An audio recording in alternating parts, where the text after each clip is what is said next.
Irmãos, nós vamos aproveitar a data de hoje, a comemoração do dia de hoje, vamos refletir nas Escrituras sobre as mães, mas eu gostaria de dizer aos irmãos que não é só uma palavra às mulheres, é uma palavra a todos, e que a gente tenha consciência de o quão é importante ler as Escrituras, ouvir a voz de Deus através das Escrituras. E eu gostaria de compartilhar com os irmãos sobre dois exemplos de mães nas Escrituras. Nós temos muitos outros exemplos. E existem coisas de que Deus vai fazer na história, e Deus vai fazer, querendo você ou não, Ele vai fazer. Por exemplo, quando Deus mandou Jonas pregar Nínive, Jonas, querendo ou não, Deus mandou Jonas a Nínive e Jonas foi para Nínive. Jonas, querendo ou não, Jonas não quis ir pelos meios normais, ele chegou lá através da ânsia que ele provocou no peixe. Mas existem coisas de que o Senhor vai fazer se houver predisposição dentro do meu e do seu coração. Se houver o mínimo desejo possível de caminhar na direção daquilo que o Senhor fala. E, na minha opinião, é aí que mora o perigo. Esse é o grande problema. Esse é o grande problema. É aí que nós nos enroscamos. E eu gostaria de lidar com os irmãos nessa noite, rapidamente, em dois exemplos de mães já conhecidas dos irmãos, e a minha intenção não é trazer nada de novo, porque a leitura das Escrituras e a interpretação das Escrituras, ela não nos traz coisas novas, elas repetem aquilo que o Espírito Santo de Deus já nos revelou. E eu gostaria de convidar os irmãos, todos a abrirem as suas Bíblias, em 1 Samuel, capítulo 1, a história de uma mãe, e eu quero olhar para um exemplo de uma mãe no Antigo Testamento, e um exemplo de uma mãe no Novo Testamento, e a partir disso, tirar lições para essa data que nós celebramos, tão importante, que é a celebração do Dia das Mães. Primeiro exemplo,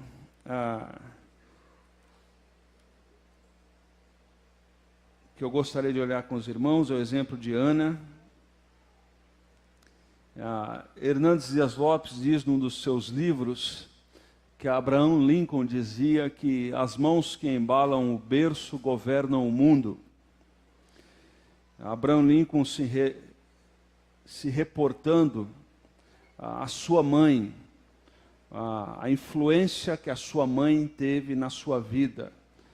E todos nós, de alguma maneira, eu também, não é diferente comigo, tivemos na fé cristã influência dos nossos pais, e nessa noite nós falamos da nossa mãe,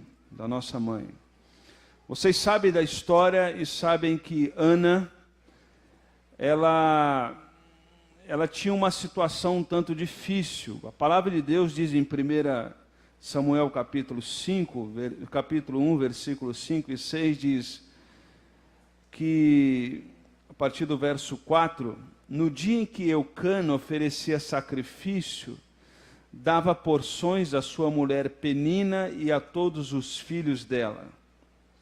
Mas a Ana dava porção dupla, porque amava, apesar de que o Senhor tinha deixado estéril. O texto diz que Eucana tinha duas mulheres, Ana e Penina.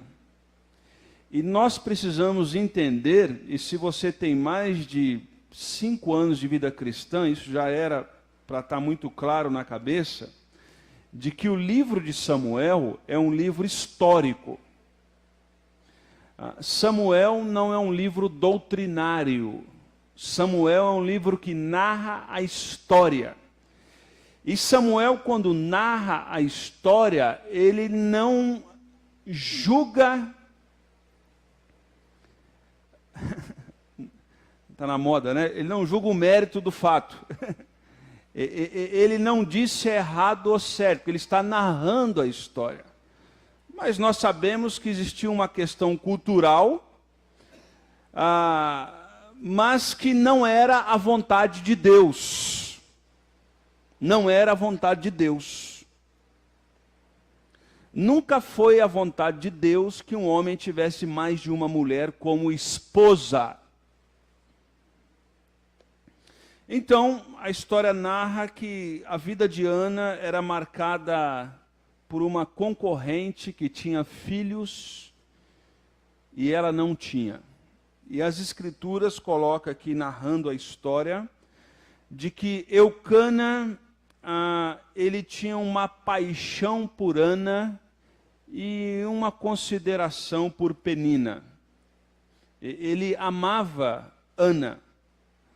Tanto é que esse amor era demonstrado quando ele subia a Jerusalém às festas, e Penina ele oferecia o sacrifício, mas por Ana, o texto sagrado diz que ele dava porção dobrada.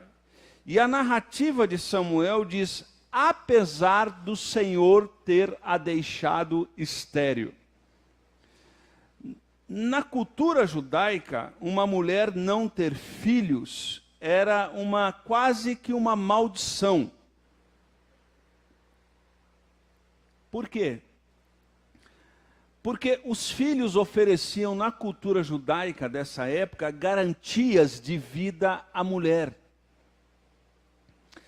Nessa cultura não tinha as possibilidades que as mulheres têm no dia de hoje. De estudar, de trabalhar, de ter um recurso, de se autossustentar. Era uma cultura, primariamente, onde a mulher dependia, para sua mínima sobrevivência, da figura masculina. E nesse aspecto, o fato de Ana não ter filhos, significa que o futuro dela é incerto. Ela possivelmente ia ter que viver a partir de favores de terceiro. Além do mais, a outra mulher do seu marido tinha filhos. Então o futuro de Penina estava garantido e o de Ana não. E isso traz algumas lutas internas para Ana. E o verso 5 e o verso 6, diz, e porque o Senhor tinha deixado estéril sua rival, a provocava continuamente, a fim de irritá-la. Além de ter a incerteza do futuro, além de ver a sua, abre aspas, inimiga prosperar, ela via a sua, abre aspas, inimiga provocar. E isso deixava ela, a expressão hebraica no verso 6 final, era a expressão, é a expressão que Provérbios diz, o fungar do nariz. A deixava profundamente irritada. Mas Samuel narra algo que nós não temos todas as respostas nessa noite, e não sei se a teremos. Samuel diz que o Senhor tinha deixado estéril. O Senhor a tinha deixado estéril. Mais ou menos como a história daquele cego de nascença em João capítulo 9, quando os apóstolos chegam a Jesus e perguntam qual o segredo de Tostines. Por que ele nasceu cego? E o Senhor diz, ele nasceu cego para que fosse manifesto através dele as obras do Senhor, amém? Ele nasceu cego, por que ele nasceu cego? Para que fosse manifesto nele as obras do Senhor. E o Senhor deixou Ana estéril para que fosse manifesto em Ana as obras do Senhor.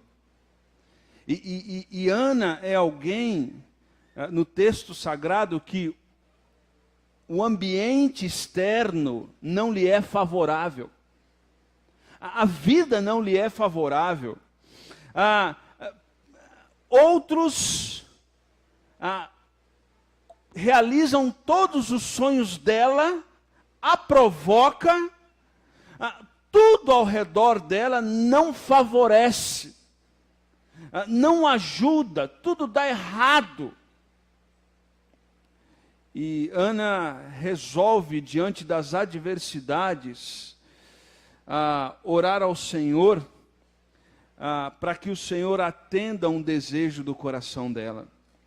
Então Ana ora ao Senhor, e ela tem um marido que a ama, mas não entende algumas coisas.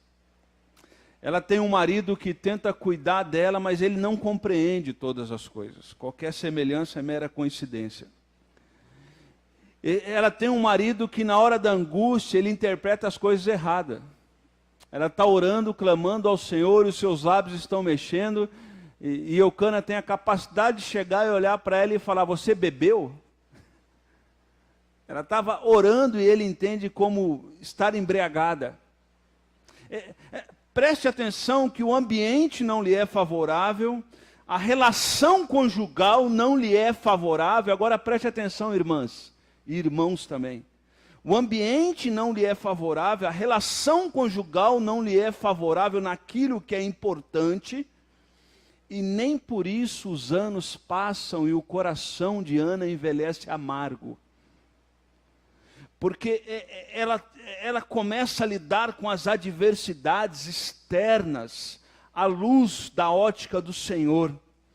Então, no verso 18, Ana toma uma decisão e ela diz, verso 18 do capítulo 1, ela disse, espero que seja benevolente para com a tua serva. Então ela seguiu o seu caminho, comeu e o seu rosto não estava mais abatido. Na manhã seguinte ela se levantou e fez o quê? Adoraram ao Senhor. Então voltaram para casa em Ramá. Eucana teve relações com a sua mulher Ana, e o Senhor lembrou de Ana. Lembra que Ana pede um filho ao Senhor. E quando Ana pede um filho ao Senhor, ela faz a oração mais ousada que uma mulher poderia fazer ao seu filho. Ela consagra esse filho ao Senhor. E ela diz: se o Senhor se lembrar de mim, eu devolverei ele ao Senhor. Olha o verso 19, que nós estávamos lendo. Verso 20 diz o seguinte: assim Ana engravidou, e no devido tempo deu à luz, e deu o nome muito bonito a esse menino, o nome Samuel, que traduzido quer dizer, eu pedi ao Senhor. Eu pedi ao Senhor. Ela derrama o seu coração ao Senhor, e ela faz, abre aspas, no bom sentido dessa expressão, extremamente banalizada nos nossos dias. Ela faz um voto ao Senhor. E nesse voto ela diz: se o Senhor ouvir a minha oração, e se o Senhor for benevolente comigo, eu o consagrarei ao Senhor. Eu o consagrarei ao Senhor. Eu estava ouvindo uma história do goleiro Marcos, conhecido pela mídia como São Marcos. Goleiro já aposentado que agarrou no Palmeiras por muito tempo. E o Marcos estava dizendo que no final da Copa do Mundo de 2002, ele, no vestiário, ele se ajoelhou e fez um voto a Deus. E ele diz assim: Deus, se a gente for campeão do mundo, eu dou 50% do bicho que eu receber, do dinheiro que eu receber. Eu dou 50%. E foi para o jogo. E jogou todo o jogo, fez aquilo tudo que fez, fez milagres ali no jogo. E eles foram campeões. E ele estava lá no vestiário comemorando, e de repente ele lembrou da oração que ele tinha feito a Deus. E na oração ele começou a fazer conta. E ele falou, nossa, eu vou receber tanto, eu vou dar 50%. Aí ele falou que saiu perto do Vampeta para não contaminar. Aí foi para o canto assim e falou assim, Deus, 25%. E aí ele voltou comemorando, e aí ele voltou de novo, ele fez a conta dos 25%. E aí ele olhou para o Lúcio, que era um atleta de Cristo, e falou assim, Deus, 10%. Vamos fechar em 10%, não se fala mais nisso. Ele fala brincando e dando risada, como sempre faz, porque é gente boa. Mas não foi esse voto que Ana fez. Do voto de quando Deus responde oração e lhe dá o que você clamou a Ele, você começa a racionalizar e diminuir os valores. O texto diz, a partir do verso 21, diz assim, quando no ano seguinte Eucana subiu com toda a família para oferecer sacrifício anual ao Senhor e para cumprir o seu voto, Ana foi e disse ao seu marido, depois que o menino for desmamado, eu o levarei e apresentarei ao Senhor, e ali fará o quê? Morará para sempre. Disse Eucana a seu marido, faça como lhe bem parecer, fique aqui até desmamá-lo, e que o Senhor apenas confirme a palavra dele. Então ela ficou em casa, criou seu filho até que o desmamou. Depois de desmamá-lo, levou o menino ainda pequeno à casa do Senhor em Siló, com um novilho de 3 anos de idade, uma arroba de farinha, uma vasilha de couro cheio de vinho, utensílios de sacrifício ao Senhor que são irreversíveis na lei.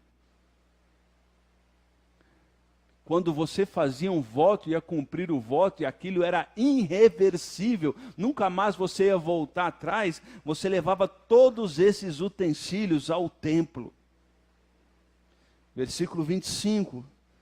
Eles sacrificaram o novilho, levaram o menino a Eli, e ele disse, meu Senhor, juro por toda a vida que sou mulher que esteve aqui orando ao seu lado, orando ao Senhor. Este menino que eu pedi, e o Senhor concedeu-me o pedido. Por isso agora eu dedico ao Senhor. E ela diz, e eu dedico ao Senhor por toda a sua vida, ele será dedicado ao Senhor. E ali acaba com a mesma cena de quando ela foi e fez o voto ao Senhor. A expressão que Samuel diz, e ali ela faz o que com o Senhor? Adora ao Senhor. Nos traz lições preciosas, meus irmãos.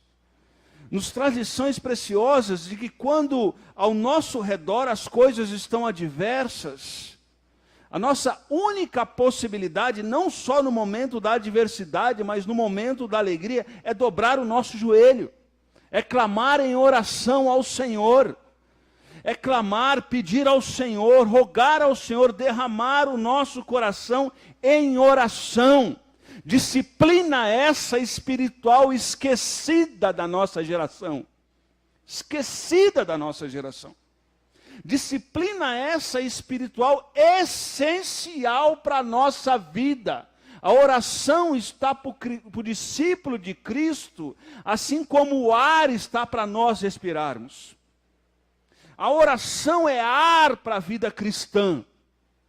E Ana mostra que a primeira virtude de uma mulher de verdade é que ela tem disciplina, ela tem disposição em clamar ao Senhor nos momentos de adversidade. O coração dela não amargou quando tudo ao redor era desfavorável. Ela dobra o seu joelho, ela derrama em oração, e quando ela derrama em oração, o seu coração começa a ficar alinhado com o coração de Deus, e devolver o filho no templo depois de desmamado não era terrorismo para ela, porque o coração dela estava alinhado ao coração do Senhor.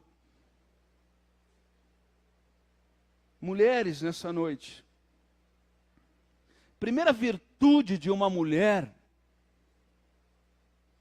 que terá sua descendência consagrada ao Senhor, não é o cenário externo favorável, tudo conspira para o teu sucesso.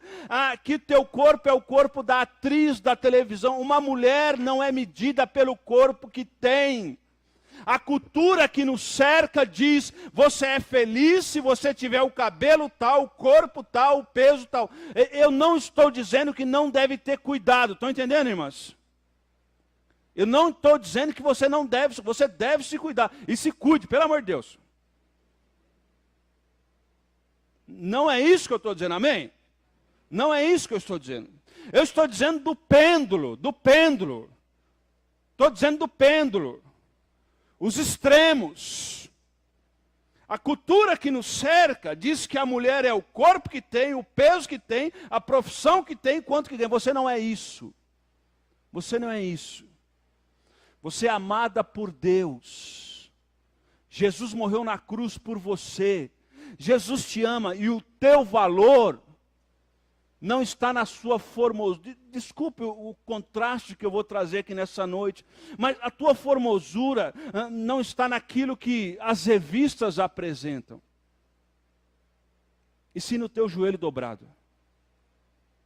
Porque o teu joelho dobrado pode mudar a história de um país. Lembra daquilo que Abraham Lincoln diz: as mãos que embalam um berço governam também uma nação. Uma nação. E há muito tempo na história que as mulheres são mais consagradas à oração do que os homens. Há muito tempo. Desde Ana. A maior arma que você tem, minha irmã, é a oração. É a oração. Ore pelos seus filhos. Dobre o joelho, continue clamando a Deus pelos seus filhos. Talvez seus filhos que estão na fé, continue dobrando o joelho para que o Senhor os mantenha na fé. Se por acaso as circunstâncias externas são desfavoráveis e os seus filhos não estão na fé, dobre o seu joelho e peça para que o Senhor os traga a fé. Os traga a fé. Não desista. Faça como Ana. E eu quero dizer nessa noite aqui, preste atenção, mulheres. E se Deus tocar no seu coração, e se for da vontade do Senhor, eu queria que você fizesse uma oração um pouco ousada. Alguns dos seus filhos você dedicasse ao Senhor para a obra do Senhor, amém? Amém? A gente dedica à USP, à Unesp, a outras universidades. Nós o dedicamos ao mercado de trabalho. E nós achamos assim que os nossos filhos terão sucesso se ganhar bem, se tiver uma boa profissão. Esse é o aferidor do mundo. Sucesso nas Escrituras sucesso está ligado aos nossos filhos às Escrituras, a capacidade que eles têm de desenvolver relacionamento com o Senhor e viver debaixo do temor do Senhor. Buscai, pois, em primeiro lugar o reino de Deus, e as outras coisas vão ser acrescentadas. Que o maior desejo das nossas irmãs e dos homens também nessa noite é que os nossos filhos sirvam ao Senhor. As outras coisas serão acrescentadas. E serão acrescentadas, irmãos. Serão acrescentadas. Tenha a audácia de dedicar os seus filhos ao Senhor. Não dedicar os filhos ao Senhor para medo de bandido pegar, medo de fulano pegar. Não é isso que eu estou dizendo. Se bem que o Senhor também é que protege disso também. Às vezes a gente dá um celular para o filho, fica atrás do poste vendo para onde vai, faz isso, faz aquilo. A gente tenta fazer as coisas, mas tem lugar que o nosso braço não chega, os nossos olhos não chegam, não dá para a gente controlar tudo. Aliás, nós não temos controle de absolutamente nada. E aí que o Senhor entra, porque se o Senhor não guardar a casa em vão, trabalha sentinela. Então, mulheres, nessa noite, tenha a audácia de devolver os filhos ao Senhor, porque eles pertencem ao Senhor. Eu cuido, eu cuido, mas eles pertencem ao Senhor. E antes de dedicá-los aos mercados que existem por aí, que tal em oração consagrá-los ao Senhor? Amém, queridos? Em oração consagrá-los ao Senhor. E dizer: Senhor, é do Senhor, pertence ao Senhor. E assim como foi a oração de Maria, faça como o Senhor lhe aprover. Como o Senhor quiser. Como o Senhor quiser. Os nossos filhos possam servir ao Senhor. E possam servir ao Senhor motivados não pelo sistema religioso, mas grande parte da minha vida cristã e de estar no ministério e servir ao Senhor numa igreja, não tem a ver com a estrutura religiosa que eu fui criado. Porque a estrutura religiosa que eu fui criado, possivelmente hoje eu não estaria na igreja. Eu não estaria na igreja. Grande parte da herança cristã que eu tenho e do amor que eu tenho pela igreja e o compromisso com o Senhor tem a ver com meu pai e minha mãe. Tem a ver com meu pai e minha mãe. Aliás, se eu olhasse para a estrutura religiosa que eu fui criado, eu nem na fé estaria. Mas a minha mãe e o meu pai, quando chegou naquela ilha para poder conquistar aquela ilha, e a proporção dos seus soldados era 4 vezes menor do que aqueles soldados que estavam na ilha, Napoleão falou: o que eu faço para motivar esses caras? Os caras desceram do navio e rumaram para conquistar a ilha. Napoleão foi o último a sair do barco, ele mete fogo no barco. E os soldados olham para trás, e a mensagem que Napoleão passou é o seguinte: não tem como voltar, a gente conquista ou conquista. Estão entendendo?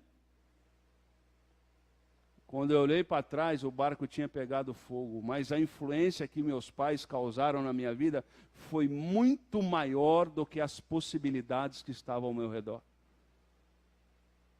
Mães, ousem clamar a Deus de joelho pelos seus filhos. Amém? Talvez você vai fazer algum tipo de sacrifício. E falar de sacrifício para a mãe é muito fácil. Acorde de madrugada. Tenha um horário fixo no dia para dobrar o joelho e clamar pelos seus filhos. Se discipline. Quando criança, o pegue no colo, impõe as mãos sobre ele, ore por eles. Depois de grande, faça isso também. Talvez de dia é difícil um horário para você fazer isso, porque a rotina feminina, ela é extremamente pesada. Mas talvez quando os seus filhos estiverem dormindo, vá até o quarto, impõe as mãos sobre eles, ore e pensam que vai se tornar. Ouse consagrar os seus filhos ao Senhor. E ouse manter a consagração dos seus filhos ao Senhor. Ouse orar pelos seus filhos. Mesmo quando tudo ao redor parece conspirar para você não fazer isso. Primeira lição que Ana nos dá é: mães que se preocupam de verdade com os seus filhos se derramam em oração diante de Deus, consagrando seus filhos ao Senhor. Segunda mãe, para que eu possa encerrar com os irmãos, eu gostaria que os irmãos abrissem as suas Bíblias. 2 Timóteo, capítulo 1. Uma mãe no Novo Testamento, que vocês já conhecem também. 2 Timóteo, capítulo 1. Vou ler o versos 4 e 5.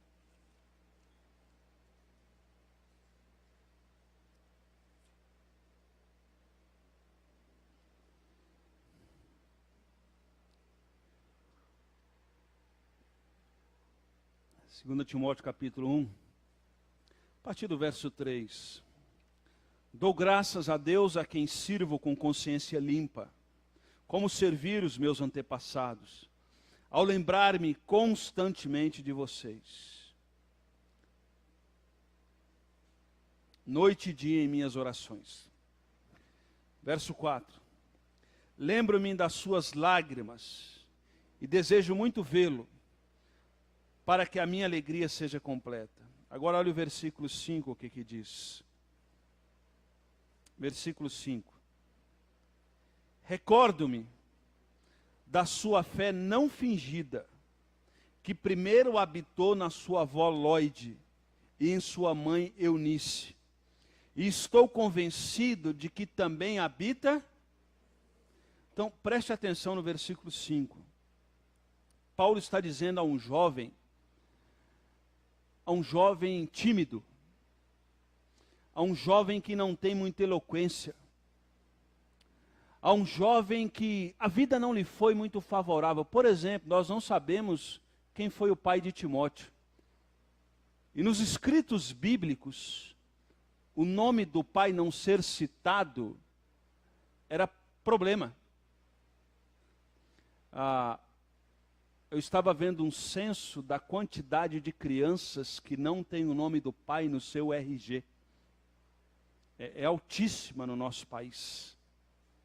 Talvez você que está aqui nessa noite passou por essa situação. Nós não sabemos o nome do pai de Timóteo. Mas preste atenção que o fato de que em algum momento da vida a estrutura familiar não lhe é favorável, não determina o futuro de uma criança. Eu quero repetir isso aqui, porque isso aqui é contra o cenário que nos cerca. O fato de que muitas vezes a estrutura familiar não é favorável, não determina o futuro de uma criança. Porque preste atenção que nós não sabemos quem é o pai de Timóteo. Não sabemos se ele morreu, ou se a mãe de Timóteo o teve e não conviveu com. Nós não sabemos. Mas nós temos uma informação que é suficiente, que determinou o futuro de Timóteo. E qual que é a informação? O verso 5 nos diz: recordo-me de uma fé não fingida. Se por um lado Ana orava, clamava e consagrada, Eunice, a mãe de Timóteo, ela desenvolvia uma espiritualidade verdadeira. Verdadeira. Tanto é que a Bíblia diz uma fé não fingida. A expressão que ele usa aqui é uma fé sincera. E eu já expliquei para os irmãos há um tempo atrás o que significa a expressão sincera. Mas vou explicar de novo, porque eu não lembro nem o que eu almocei hoje. Expressão sincera, no Oriente Médio tinha lá a Feira do Rolo. E na Feira do Rolo tinha uns negócios que não tinha nota fiscal também. E na Feira do Rolo eles reaproveitavam vasos. Eles pegavam os cacos dos vasos, remontavam os vasos, passavam cera nos vasos e passavam um cal em cima.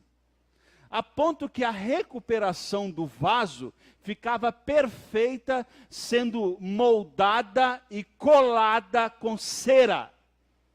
Então, quando alguém ia comprar um vaso, ele pegava o vaso, colocava no rumo do sol, e o sol batia. E quando a luz batia naquele vaso, ele conseguia ver se tinha rachadura e se aquele vaso era com cera ou sem cera. Daí vem a expressão sincero, sem cera.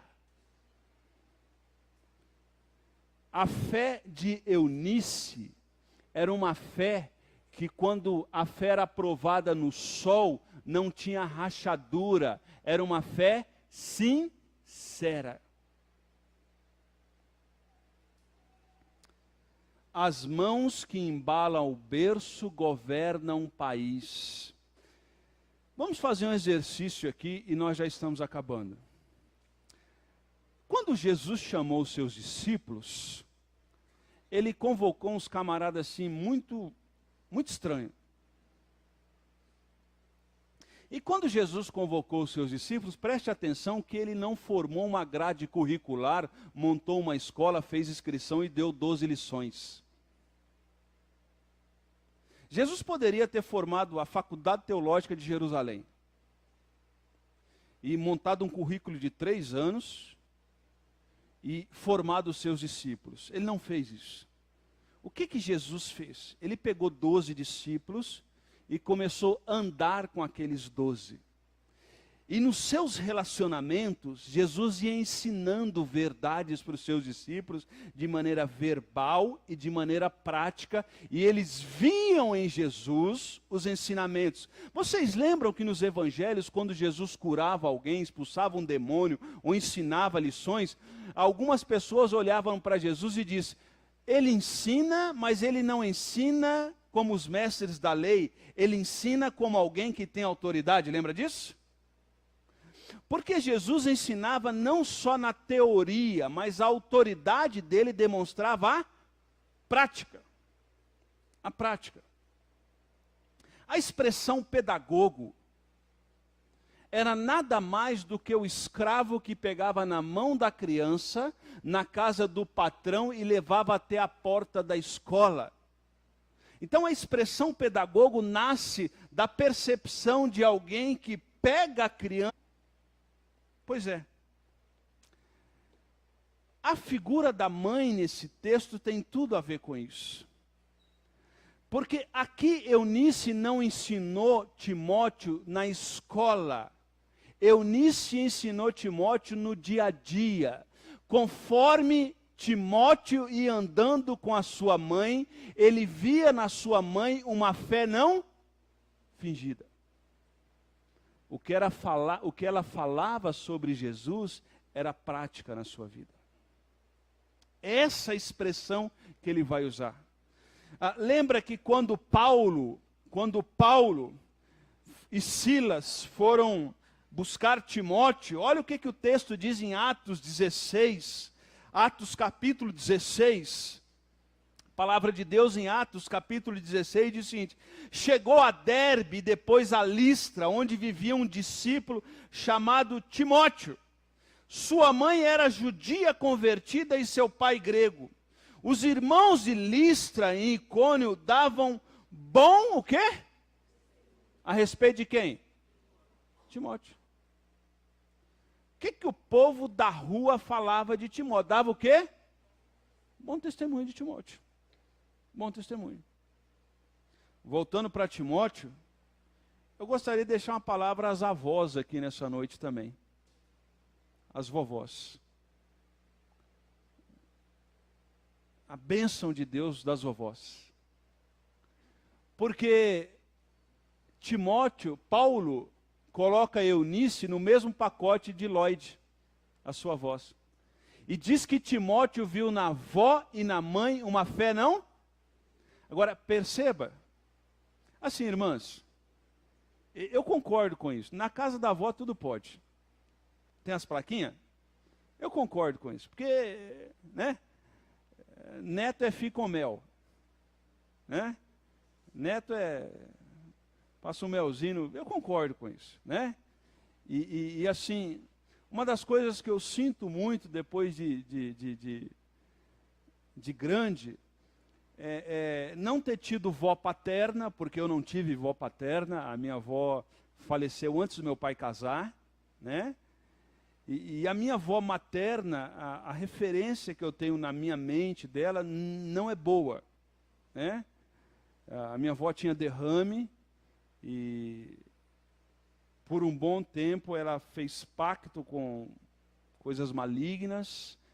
E a fisionomia que eu tenho é nós orando por ela para expulsar demônios.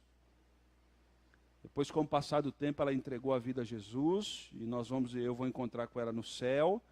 Mas eu não tive relacionamento com a minha avó. Né? Por isso que eu cresci desse jeito. Né? Mas eu não tenho essa referência. Não é verdade? Mas preste atenção no texto aqui, que a avó de Timóteo impactou a vida de Timóteo. Como? Ela também não teve uma fé, não?